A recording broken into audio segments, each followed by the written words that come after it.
இந்த வீடியோ முழுக்க முழுக்க அசோசியேட் நேஷன்ஸ் பற்றின வீடியோ தான் அது. ஆனால் இந்த வீடியோ நான் பிளான் பண்ணுறதுக்கப்புறம் எனக்கு என்னமோ எல்லாமே சாதகமாக நடந்த மாதிரி தான் எனக்கு இருந்தது. ஏன்னா இப்போது நேபாள் ஷார்ஜாவில் வெஸ்ட் இண்டீஸை பீட் பண்ணி, அதுவும் 2 மேட்ச் பீட் பண்ணி T20 சீரீஸை முதல் முறையாக கைப்பற்றிருக்கிறாங்க. ஒரு டெஸ்ட் நேஷனை நேபாள் வீழ்த்திருக்கிறாங்க. மட்டும் இல்லாமல் இந்த ஏஷியா கப்லேயே வந்து பார்த்திங்க அப்படின்னா நிறைய மேட்சஸ் இன்ட்ரெஸ்டிங்காக இருந்துச்சு. எஸ்பெஷலி ஓமான் வர்சஸ் இந்தியா மேட்ச்லாம் அபுதாபியில் வந்து எப்படி சொல்கிறது, ஓமான் கொஞ்சம் விட்டுருந்தா போட்டிருந்துருப்பாங்க.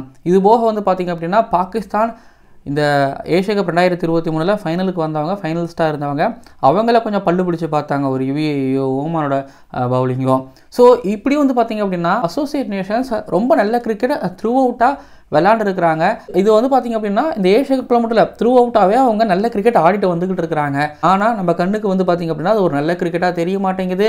நம்ம அசோசியேட் நேஷன்ஸை வரவேற்க மாட்டோம். இந்த ஏஷியா கப் 2023 அசோசியேட் நேஷன்ஸ்க்கு நீங்கள் கொடுத்த வரவேற்பை பார்க்கும்போது எனக்கு ரொம்ப வருத்தமாக இருந்துச்சு. ஏன்னா சோஷியல் மீடியாவில் இந்த மாதிரியான கருத்துக்கெல்லாம் பார்க்க முடிஞ்சது. என்னன்னா அசோசியேட் நேஷன்ஸ் விளையாடுறத பார்க்குறது போர் அடிக்குது, இந்த ஏஷியா கப்பே ஒரு மாதிரி போர் அடிக்குது அப்படிங்கிற கமெண்ட்ஸ் பார்க்கும்போது தான் எனக்கு இன்னமும் வருத்தமாக இருந்தது. இது போக இன்னும் சில பல கமெண்ட்ஸ் பார்க்க முடிஞ்சது சோஷியல் மீடியாவில் உலாவிடுச்சு. என்னன்னா இந்த ஏஷியா கப் இப்படி போர் அடிக்குதா, இப்போ இந்தியாவுக்கு ஒரு ஸ்ட்ராங்கான ஒரு ஆப்போனன்ட் இல்லையா, சவுத் ஆஃப்ரிக்காவை இன்க்ளூட் பண்ணலாம், ஆஸ்திரேலியாவை இன்க்ளூட் பண்ணலாம், இங்கிலாந்து இன்க்ளூட் பண்ணலாம், நியூசிலாந்து இன்க்ளூட் பண்ணலாம்னு சொல்லிட்டு வந்து கருத்துக்களை பார்க்கும்போது கண்டிப்பாக இதை பற்றி நம்ம பேசி தான் ஆகணும். நான் அப்போ தான் முடிவும் பண்ணேன். ஏன்னா நான் ஒரு டிஸ்ட்ரிக்ட்காரன். ஸோ டிஸ்ட்ரிக்ட்காரன் அப்படின்னா ஒரு ஹாங்காங், அதுக்கப்புறம் ஒரு ஓமான், ஒரு யுஏஇ டீம் மாதிரி தான் கிரிக்கெட்டில், தமிழ்நாடு கிரிக்கெட்டில் ஒரு டிஸ்ட்ரிக்ட் இருக்குது. ஸோ அதுலேருந்து ஒரு ஆளாக தான் பேசுகிறேன். நானும் சில பல டிஸ்ட்ரிக்ஸ் மேட்சஸ்க்கு நான் நேரில் போய் பார்க்குறேன். ஒரு ஹையர் லெவல் டிஸ்ட்ரிக்ஸ் டீம் வந்து எப்படி ஒரு லோவர் லெவலில் இருக்கக்கூடிய ஒரு டிஸ்ட்ரிக்ஸ் டீமை, ஸ்டாண்டர்டு கம்மியாக இருக்கிற ஒரு டிஸ்ட்ரிக்ட் டீமை எப்படி ஹேண்டில் பண்ணுவாங்க, எப்படி பேசுவாங்க அப்படிங்கிறதெல்லாம் வந்து நான் பார்த்துருக்கிறேன், நான் அனுபவிச்சிருக்கிறேன், நான் எக்ஸ்பீரியன்ஸ் பண்ணியிருக்கேங்க தாண்டி நானும் அனுபவிச்சிருக்கிறேன். அந்த வழியை நானும் எக்ஸ்பீரியன்ஸ் பண்ணியிருக்கேங்க போது நீங்கள் இதெல்லாம், அதாவது நீங்கள் போர் அடிக்குது, அசோசியேட் நேஷன்ஸ் எதுக்கு, அசோசியேஷன் ஆடுறது போர் அடிக்குது, சவுத் ஆஃப்ரிக்கா, ஆஸ்திரேலியா, இங்கிலாந்துலாம் உள்ளே சேர்க்கணும் இப்படிலாம் சொல்லும் போது உங்களுக்கு அது புரியல அப்படிங்கிற மாதிரி தான் எனக்கு தோணுச்சு. ஸோ உங்களுக்கு புரிய வைக்கிறதுக்கும் நான் ஓரளவு நான் ட்ரை பண்ணவும் தான் நான் வந்திருக்கிறேன். இந்த ஏஷியா கப் 2025 ஆரம்பிக்கிறதுக்கு முன்னாடி நான் ரொம்ப சந்தோஷப்பட்டேன். ஏன்னா இந்த ஏஷியா கப் வந்து ஒரு 8 டீம்ஸோட நடக்குது, பரவாயில்லப்பா, ஒரு 19 மேட்சஸ்ஸு, இது போக வந்து பார்த்திங்கன்னா ஒரு 20 நாள் வேறு நடக்குது, அவங்களுக்கு ஃபோட்டோ ஷூட்ஸ் இருக்குது. ஸோ இதெல்லாம் பார்க்கும்போது இந்த அசோசியேட் நேஷன்ஸுக்கு ஒரு நல்ல ஒரு வாய்ப்பு. ஏன்னா முன்ன ஒரு 6 டீம் இல்லாமல் இப்போ ஒரு 8 டீமா எக்ஸ்ட்ரா ஒரு 2 டீமுக்கு ஒரு வாய்ப்பு கிடைக்குதா. அதனால இந்த குவாலிஃபயர்ஸ் ஆடிட்டு குவாலிஃபயர்ஸ்லேருந்து வந்து பார்த்திங்கன்னா ஒரு டீம் தான் உள்ளே வரும், இல்லை 2 டீம் தான் உள்ளே வரும். இப்போ வந்து பார்த்திங்கன்னா எக்ஸ்ட்ரா ஒரு 3-4 டீமுக்கு ஒரு வாய்ப்பு கிடைக்குதுங்கும் போது இதை விட வேறு என்னங்க சந்தோஷம் வேணும் எனக்கு. இதுக்கு அடுத்தடுத்த காலகட்டங்களில் இந்த ஏஷியன் கிரிக்கெட் கவுன்சில் ஏசிசி இருக்காங்களே, அவங்க ஐசிசிக்கு ஈக்குவலாக இந்த ஏஷியா கப்பை பின் வரும் காலகட்டங்களில் நடத்தணும். இந்த 19 மேட்சஸ் 20 நாள் அப்படின்னு இல்லாமல் எப்படி T20 வேர்ல்டு கப்னா 1.5 மாதம் 1 மாதம் நடக்குதோ, அதே போல் ஏஷியா கப்பும் அதுக்கு பக்கத்தில், அதுக்கு பாதி அளவுக்கு வந்து பார்த்திங்கன்னா நடத்தணும் அப்படிங்கிற மாதிரி தான் வந்து நான் ஆசைப்பட்டேன்.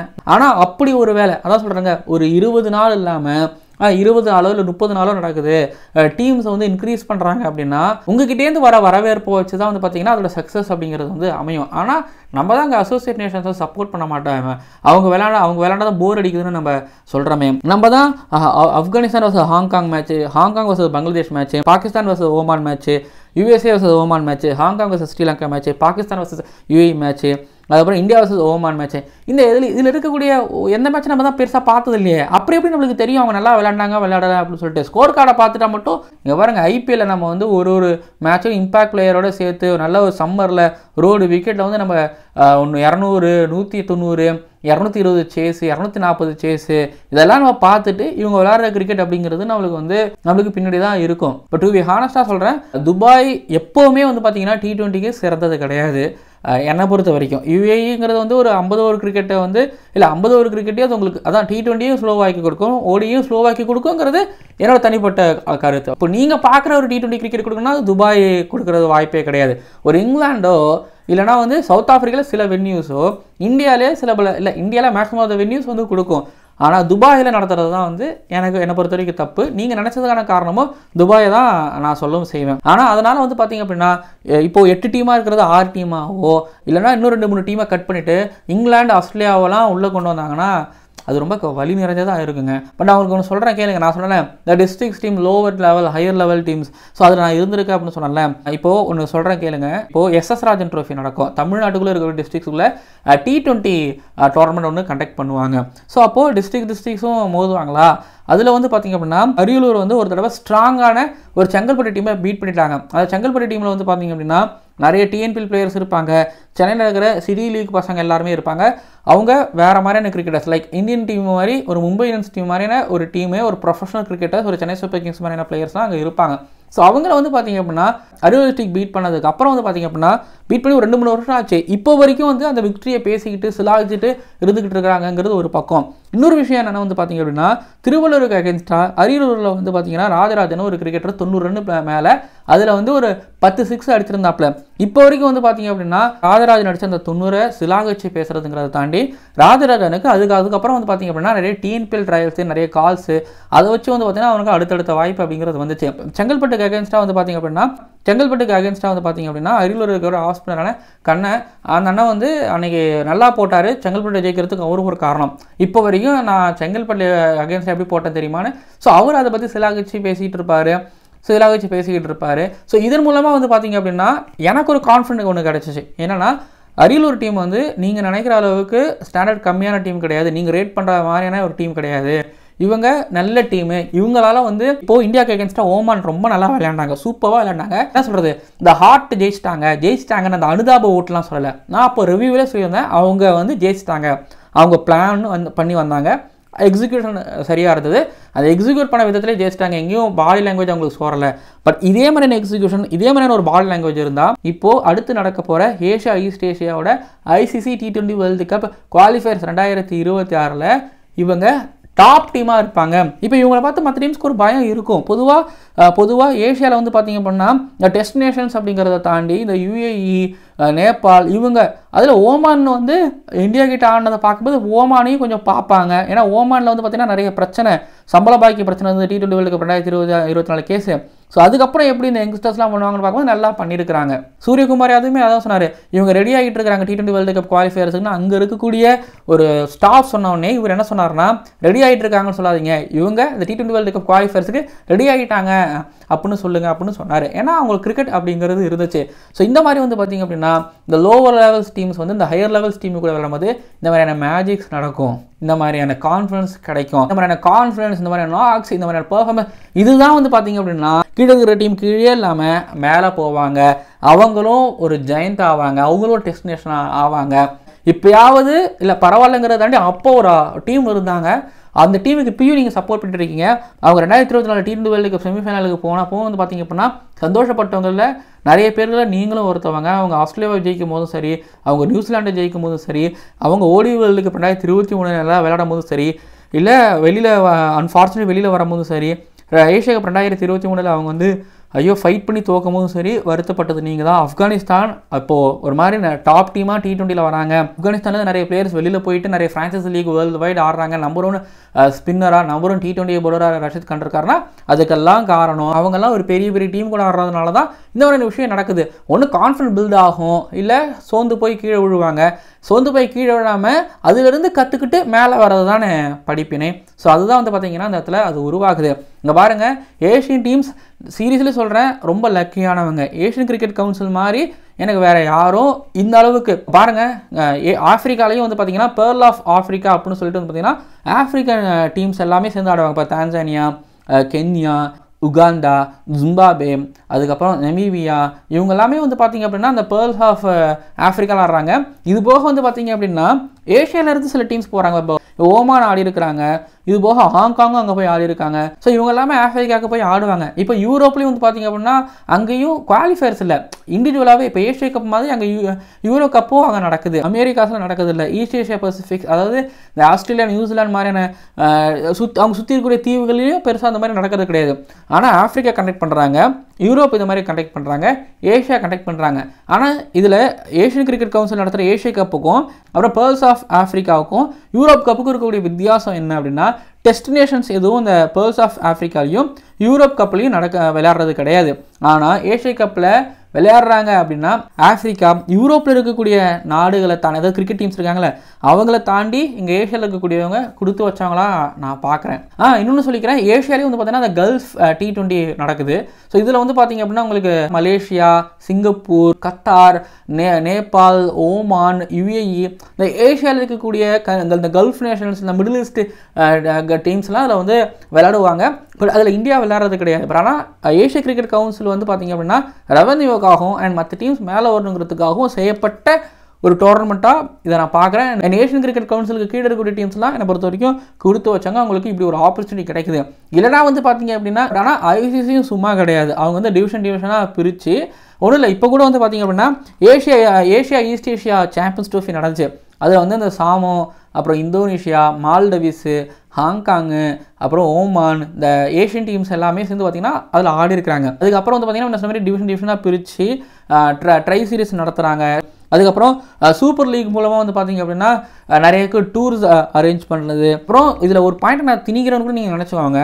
இப்போ இந்த ஏஷியா கப்பில் வந்து பார்த்திங்க அப்படின்னா ஹாங்காங் சைனா உள்ளே வந்தாங்களா, பட் இந்த ஹாங்காங் சைனாவை போட்டு தள்ளி இருக்கிறாங்க மலேசியா ஆல்ரெடி இந்த கல்ஃப் T20லலாம். அதுக்கு அப்புறம் முன்னாடி நடந்த சில மேட்சஸ்லாம் வந்து போட்டு தள்ளியிருக்காங்க. ஆனால் அப்படிப்பட்ட மலேசியாவே வந்து பார்த்தீங்க அப்படின்னா இந்த ஏஷியா கப்புக்குள்ளே வர முடியல. அப்படின்னு வந்து பார்த்தீங்க அப்படின்னா நீங்கள் பார்த்ததை தாண்டி நல்ல டீம்ஸ் இருக்கிறாங்க. அதாவது இவங்களை விட பெட்டரான கிரிக்கெட் ஆடக்கூடிய டீம்ஸ் இருக்கிறாங்கன்னா, இவங்க நல்ல கிரிக்கெட் ஆடுறாங்க.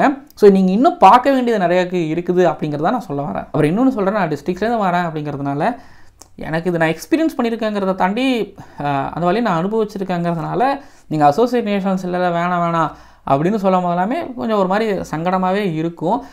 ஏன்னா அந்த கேம்பில் ஒரு 40 ரன் ஆல் அவுட் ஆகும்போதோ 60 ரன்னுக்கு ஆல் அவுட் ஆகும்போதோ நல்லா ஒரு 50 பால் ஒருத்தன் பையன் ஃபேஸ் பண்ணிவிட்டு திரும்ப அந்த பையனால் ஒரு 50 அடிக்க முடியாமல் வரும்போதோ அதெல்லாம் நான் அனுபவிச்சிருக்கிறேன். ஸோ நீங்கள் வீடியோ பார்க்குறீங்களே, நீங்களே வந்து கிரிக்கெட் விளையாடுவீங்க, கண்டிப்பாக கிரிக்கெட்டராக தான் இருப்பீங்க. ஊரில் கிரிக்கெட் விளையாடும்போது நீங்கள் டேபிள் கடைசியில் நீங்கள் இருந்ததே இல்லையா, நீங்கள் வந்து ஒரு கொலாப்ஸ் சந்திச்சதே இல்லையா, நீங்கள் டக் அவுட் ஆனதே இல்லையா, ஆகியிருக்கீங்களே.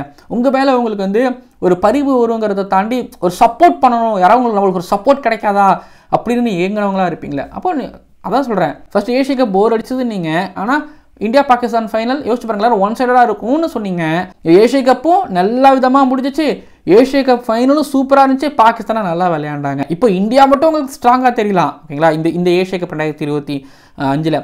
ஆனால் கம்பீர் எதுக்கு திலக் வர்மா 6 அடித்தோடனே ஆக்ரோஷமாக கத்துனாரு, ஜெயிச்சதுக்கப்புறம் கத்துனாரு. ஒரு சாதாரண டீம் தானே பாகிஸ்தான், அவங்க ஜெயிச்சதுக்கு எதுக்கு இந்த செலிப்ரேஷன்? வேறு காரணம்னு நீங்கள் சொல்லுவீங்க. ஆனால் போட்டி போட்டாக்கல, ஈஸியான டீம் இல்லை, ஃபைட் பண்ணாங்கல்ல. அப்போது நீங்கள் நினைக்கிற மாதிரி கிடையாது, ஓகேங்களா. நீங்கள் நினைக்கிறத விட வேறு ஒன்று இருக்குது. அதுதான் வந்து பார்த்தீங்க அப்படின்னா நடந்திருக்குது, அதுதான் நடக்கவும் செய்யும். பேர்ல்ஸ் ஆஃப் ஆஃப்ரிக்காவில் இப்போ சவுத் ஆஃப்ரிக்காவோ இல்லை யூரோப் கப்பில் ஒரு இங்கிலாண்டோ ஆடாமல் போகிறதா வந்து பார்த்திங்க அப்படின்னா கண்டிப்பாக இந்த மாதிரியான சின்ன சின்ன நேஷன்ஸ்லாம் இருக்காங்களே, இந்த மாதிரியான இந்த லோவர் லெவல் டீம்ஸ்லாம் இருக்காங்களே, அவங்களாம் பெரிய ஒரு டிஸ்அட்வான்டேஜாக நான் பார்க்குறேன். இப்போ ஏஷியாவில் இருக்கக்கூடிய கிரிக்கெட் டீம்ஸ்க்கு இருக்கிற மாதிரியான ஒரு அட்வான்டேஜ் இவங்களுக்கு இல்லை. நிறைய விதத்தில் சொல்லுவேன், கிரிக்கெட்டு எக்ஸ்பீரியன்ஸ் ஷேர் பண்ணிக்கிறது, ஒரு டூர். இப்போ நம்ம நார்மலாக மேட்ச் ஆடுறதுக்கும் ஒரு பெரிய டோர்னமெண்ட், அதான் சொல்கிறேன், இப்போ SS ராஜனில் ஒரு பிளேயர் ஆடுறதுக்கும் TNPL ஆடுறதுக்கும் அந்த செட்டப்பே டிஃப்ரெண்ட்டாக இருக்குல்ல. ஸோ அந்த டிஃப்ரெண்ட் எக்ஸ்பீரியன்ஸ்லாம் வந்து பார்த்திங்க அப்படின்னா ஏஷியா கிரிக்கெட் கவுன்சில் தான் தருது. சரிங்க, இப்போ நீங்கள் சொல்கிற மாதிரி வந்து பார்த்திங்க அப்படின்னா சவுத் ஆஃப்ரிக்காவோ ஒரு ஆஸ்திரேலியாவோ ஒரு இங்கிலாண்டோ ஆட வச்சா என்ன நடக்கும் தெரியுங்களா? திரும்பவும் சவுத் ஆஃப்ரிக்காவும் இந்தியாவும் தான் ஃபைனல் வருவாங்க, இல்லை இங்கிலாண்டும் இந்தியாவும் தான் ஃபைனல் வருவாங்க. அதாவது நான் சொல்கிறது, நீங்கள் ஒரு டீம் 2 டீம் எக்ஸ்ட்ரா சேர்க்கணுன்னா இந்த 3 டீமுக்குள்ளே தான் வந்து முழுக்க காம்படிஷனாக இருக்கும். நீங்கள் பார்க்குறதுக்கு விறுவிறுப்பாக இருக்கும், ஒரு ஃபேனை என்டர்டெயின் பண்ணுறதுக்கான ஒரு கிரிக்கெட் இருக்கும். ஆனால் இது கிரிக்கெட்டுக்கு லாங் டேர்மாக ஒர்க் அவுட் ஆகுமானா கிடையாது. திரும்பவும் 1975 8 டீம்ஸ் வேர்ல்டு கப் ஆனாங்க, அதே போல் 8 டீம்ஸே வேர்ல்டு கப் ஆட வேண்டிய ஒரு நிலைமை வரும். எப்போ FIFA மாதிரி, எப்போ ஃபுட்பால் மாதிரி வந்து பார்த்தீங்கன்னா ஒரு லோவர் லெவல் டீம்ஸ் வந்து, அதாவது சவுதி வந்து மெஸ்ஸியோட டீமை பீட் பண்ணுறாங்க அந்த மாதிரி, ஓகேங்களா. எப்படி நெதர்லாண்ட்ஸ் வந்து சவுத் ஆஃப்ரிக்காவை பீட் பண்ணுறாங்க, நேபாள் வந்து சவுத் ஆஃப்ரிக்காவுக்கு சேலஞ்ச் பண்ணுறாங்க, நியூசிலாண்டை வந்து ஆப்கானிஸ்தான் பீட் பண்ணுறாங்க. ஸோ இந்த மாதிரி நிகழ்வுலாம் கிரிக்கெட்டில் நடக்கணும் அப்படின்னா இப்போ இந்த மாதிரியான ஏஷியா கப்பில் ஹையர் லெவல் டீம்ஸ் கூட இந்த லோவர் லெவல் டீம்ஸ் ஆடணும். நேபாள் கூட வெஸ்ட் இண்டீஸ் டூர் போட்டதே நான் மிகப்பெரிய சல்யூட் பண்ணுறேன். பட் என்ன பண்ணுறது, உடனே டெஸ்ட் மேட்ச் வருது, அதுக்காக 2-3 ஸ்குவாடை பிரித்து தான் அனுப்பி ஆகணும்னு சொல்லி அவங்க அனுப்புனாங்க. அதான் திரும்ப சொல்கிறேன், நீங்கள் ஆஸ்ட்ரோ ஏஷியா கப் மாதிரி நீங்கள் திரும்ப நடத்தணும்னு நினச்சா, அதுக்கப்புறம் வந்து ஆங்கிலோ ஏஷியா கப் நீங்கள் நடத்தணும்னு நினச்சா, இல்லை ஆஃப்ரிக்கா ஏஷியா கப் நீங்கள் நடத்தணும்னு நினச்சா, அப்படி நடத்திட்டு போங்க. நடத்துனீங்கன்னா திரும்பவும் வந்து பார்த்தீங்க அப்படின்னா அந்த 3-4 டீமுக்குள்ளே பிடிச்சி போகிறோம். அதுக்கு பேசாமல் ஒன்று பண்ணலாம், பைலேட்டரல் சீரிஸ் நடத்திட்டு போயிடலாம், இல்லை ட்ரை சீரிஸ் நடத்திட்டு போகலாம். அதுக்கு எதுக்கு நீங்கள் இந்த ஹாங்காங் சைனா மாதிரியான டீம்ஸ்லாம் எதுக்கு ஆட வைக்கிறீங்க? கிரிக்கெட் நீங்கள் க்ரோ பண்ணணும். ஏன்னா ஐசிசியும் சரி ஏசிசியும் சரி வந்து பார்த்தீங்கன்னா அவ்வளோ விஷயம் வந்து நிறைய குவாலிஃபயர்ஸ் நடத்துகிறாங்க, டிவிஷன்ஸ் பிரித்து ஆட வைக்கிறாங்க, ட்ரை சீரிஸ் நிறைய கண்டக்ட் பண்ணுறாங்க, சொல்கிறாங்க கல்ஃப் T20 நடக்குது, அப்புறம் ஈஸ்ட் ஏஷியா சாம்பியன்ஸ் ட்ரோஃபின்னு வந்து பார்த்தீங்கன்னா ஒன்று கண்டக்ட் பண்ணுறாங்க. ஸோ நிறைய கிரிக்கெட் நடந்துக்கிட்டு இருக்குது. இப்போ தான்சானியெல்லாம் கிரவுண்டு வந்து இருக்குது. ஸோ நான் பார்க்குறேன் நிறைய அசோசியேஷன் கிரிக்கெட் இங்கே பாருங்கள் குவாலிட்டி ரொம்ப கம்மியாக தான் இருக்குது. பட் விளாட்றாங்க, கிரிக்கெட் விளாட்றாங்க, அவங்களுக்கு கிரிக்கெட் ஒன்று தெரியுது. கிட் பேக்னு ஒன்று அந்த ஊரில் இருக்குது. ஒரு 7-8 கிட் பேக் வச்சுருக்காங்க. நான் சில பல மேட்சஸ் யூடியூப்பில் பார்க்குறேன். கிட் பேக் எத்தனை இருக்குன்னு செக் பண்ணுவேன். வச்சிருக்காங்க, ஒரு 8 கிட் பேக் இருக்குது. 10 இன்னும் அதிகமாக தேவைங்கிறது எனக்கு புரியுது. பட் T20 தான் கிரிக்கெட்டை அடுத்த ஒரு இடத்துக்கும் குளோபலைஸ்டாகவும் கிரிக்கெட் ஆக்குது. இதுதான் ஐசிசி 2019 T20 ரேங்கிங்ஸ்னு சொல்லிட்டு 100 டீம்ஸ்க்கு விட்டாங்க. எல்லாரும் ஐசிசியோட மெம்பர்ஸ்னு சொல்லி அவங்களெல்லாம் அங்கீகரிச்சதுனால தான் வந்து பார்த்திங்க அப்படின்னா இப்போ கொஞ்சம் கொஞ்சமாக கிரிக்கெட் அப்படிங்கிறது க்ரோ ஆகிட்டே வருது. இட்டாலி T20 வேர்ல்டு கப் 2026க்கு வராங்க. இது போக இப்போ சாமாவில் இது வந்து பார்த்திங்கன்னா சாமாவில் வந்து பார்த்திங்க அப்படின்னா இப்போ ராஸ்டேலில் விளாட்றாரு, குவாலிஃபயர்ஸ் ஆட போகிறாங்க. ஜெயிச்சாங்கன்னா அவங்க உள்ள வரதுக்கு வாய்ப்பு இருக்குது. ஆஃப்ரிக்காவில் வந்து பார்த்திங்க அப்படின்னா அங்கே T20 வேர்ல்டு கப் குவாலிஃபயர்ஸ் நடந்துகிட்டு இருக்குது. தான்சானியா T20 வேர்ல்டு கப் வரங்க வாய்ப்பு இருக்குது. இந்த வீடியோ பார்க்கும்போது அவங்க குவாலிஃபயர் ஆகிறதுக்கு கூட வாய்ப்பு இருந்துகிட்டு இருக்கு. ஒரு பக்கம் ஜப்பான் கிரிக்கெட்டை போட்டு புரட்டி எடுத்துக்கிட்டு இருக்காங்க. நீங்கள் வேணால் பாருங்கள், ஜப்பான் அடுத்த ஏஷியா கப்பில் ஆடுறதுக்கும் வாய்ப்பு இருந்துகிட்டு இருக்கு. நான் டீம்ஸோட நம்பர்ஸ் இன்க்ரீஸ் பண்ணணும் அப்படிங்கிறது வந்து ஏஷியா கப் வந்து ஒரு ஓடிய ஃபார்மேட்டில் நடக்கும்போது எனக்கு தெரியல. பட் T20 ஃபார்மேட்டில் நடக்கும்போது பார்த்தீங்கன்னா இந்த மாதிரியான அசோசியேட் நேஷன்ஸோட நம்பர்ஸை இன்க்ரீஸ் பண்ணணும், மேட்சஸ் இன்க்ரீஸ் பண்ணணும் தான் நான் சொல்லுவேன். இந்த ஃபார்மேட் வேணால் எனக்கு ஒரு மாதிரி இருக்கலாம். ஃபார்மேட்னா அந்த சூப்பர் 4 இருக்கிறது ஒரு 8 டீம், அது சூப்பர் 4 ஆக்கி போகிறது அப்படின்னு இல்லாமல் வேறு மாதிரி ஏதாவது பண்ணால் வேணால், வேறு மாதிரி அதை ரவுண்ட் ராபின் மாதிரி வேணால் பண்ணால் பெட்டராக இருக்கும்போது எனக்கு தோணுது. கன்க்ளூஷனாக சொல்கிறேன், இப்போ கொஞ்சம் சரியான வழியில் தான் போய்கிட்டு இருக்காங்க. பெரிய டீம் அப்படிங்கிறதே என்னை பொறுத்த வரைக்கும் ஒரு சரியான நம்பராக பார்க்குறேன். ஆனால் இன்னொரு டீமை இன்க்ரீஸ் பண்ணி ரவுண்ட் ராபின் மூலமாக மேபி கனெக்ட் பண்ணலாம். இன்னொன்று 1978 80களில் வந்து பார்த்திங்க அப்படின்னா எதுக்காக ஒரு ஆஸ்திரேலியா, எதுக்காக ஒரு சவுத் ஆஃப்ரிக்கா, எதுக்காக ஒரு ஆஸ்திரேலியா, எதுக்காக வெளியில் இருக்கக்கூடிய டீமில் ஆடினாங்கன்னா அப்போது இந்தியா பாகிஸ்தான் ஸ்ட்ராங் நேஷனாக இருந்தாங்க. ஸ்ரீலங்காவே இப்போ வளர்ந்து வந்துக்கிட்டு தான் இருந்துக்கிட்டு இருந்தாங்கிறதுனால ஸோ மேபி ஆட வச்சிருக்கலாம் அப்படிங்கிறது என்னோட தனிப்பட்ட ஒரு கருத்து. இப்போது தேவை கிடையாது. ஏன்னா இந்தியா, பாகிஸ்தான், ஸ்ரீலங்கா, ஐயோ இவங்க தான் இப்போ சரியாக விளையாடுறதுல நீங்கள் சொல்லலாம். பாஸே இருங்க பாஸே, இது ஒரு காலகட்டம். ஸோ க்ரோ ஆகி வருவாங்க, நல்லா வருவாங்க, பண்ணுவாங்க அப்படின்னு நம்பிக்கை வைங்க. அதுக்குள்ளே இந்த மாதிரி அசோசியேஷன் ஆடுறது போர் அடிக்குது, வெள்ளை டீம் ஆட வைக்கணும்னா அது ஒரு மாதிரி காயத்தோட வலியை போக்குறது தான். காயமே ஆடுறதுக்கான வழியில் நான் நம்புவேன். இதுதான் என்னோட கருத்து. நீங்கள் என்ன நினைக்கிறீங்கிறத மறக்காமல் கீழே வந்து பதிவு பண்ணுங்கள். கீழே இருக்கக்கூடிய அசோசியேட் நேஷன்ஸை மேலே கை தூக்கி கொடுக்கணும் அப்படின்னா இந்த மாதிரியான சீரீஸ், இந்த மாதிரியான டோர்னமெண்ட்ஸ் நடந்தால் தான் சரியாக இருக்கும். சரியாக தான் பண்ணிக்கிட்டு இருக்காங்க. வீடு நிறைவடைகிறது. ரொம்ப நாளாக என் மனசில் பேசணும்னு வச்சுருந்த விஷயத்தை ஏஷியா கப் முடிஞ்சு பேசுகிறேன். பார்த்துட்டு உங்களை கருத்துக்களை பதிவு பண்ணுங்கள். நீங்கள் சொல்யூஷன் சொல்லுங்கள், பார்ப்போம். அசோசியேஷன்ஸுக்காக, டிஸ்ட்ரிக்ட் டீமுக்காக குரல் கொடுப்பதற்காகவே இந்த கிரிக்கானந்தா குரல் கொடுத்து விட்டேன். நீங்கள் குரல் கொடுக்க வேண்டியதாக இருக்குது. நீங்களும் கிரிக்கானந்தாவாக மாறுங்க. கீழே வந்து கமெண்ட் பண்ணுங்கள், மறக்காமல் சப்ஸ்கிரைப் பண்ணுங்கள். அண்ட் அடுத்தடுத்த வீடியோக்குள்ள நான் சந்திக்கிறேன். ஓவருக்கு 6 பால் தான், ஆனால் நோ பால் போட்டால் 7 பால். ஐபிஎல் பாப்பியா?